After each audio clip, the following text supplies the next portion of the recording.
We're here with Nikhil Deshpande with GTA. He's the Director of Interactive Services, and we want to find out some things that he's doing interesting in Drupal.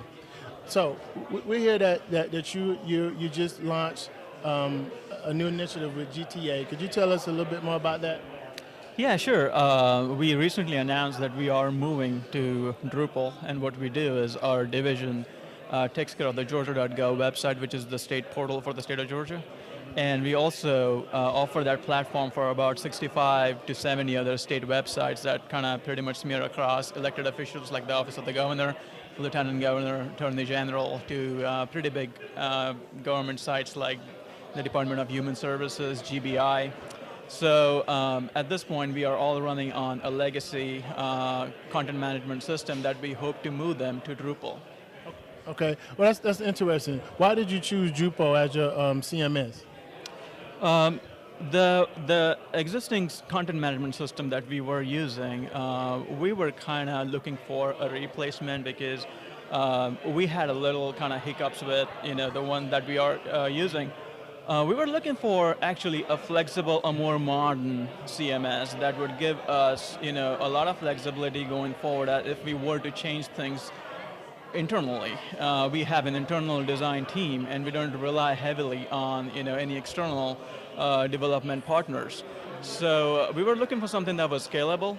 We were looking for something that was modern and kept up with the current change of usage, because what we recently saw for the past few years was our users were expecting a lot different than what we were serving.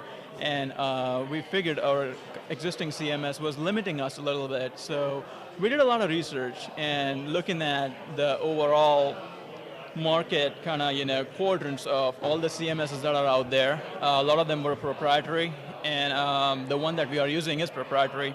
But we wanted to move away from that, just from the whole aspect of open source that really excited us for the whole community that is behind open source. And that's what really attracted us to Drupal, was it's heavily supported by a huge community. And also, we saw a lot of federal push. All the federal government websites were moving towards Drupal, and especially if we saw that the whitehouse.gov is on Drupal, and they have taken care of a lot of things that otherwise we were concerned about, either going to the cloud or using an open source. So after doing a lot of research and pretty much kind of comparing a lot of proprietary and open source to each other or within the domain itself, we kind of pretty much finalized on Drupal. Okay. Oh, that's very interesting. So what did you get out of the Drupal Business Summit today? It was pretty good. First of all, the main thing was it was a good validation that we made a good choice of moving to Drupal.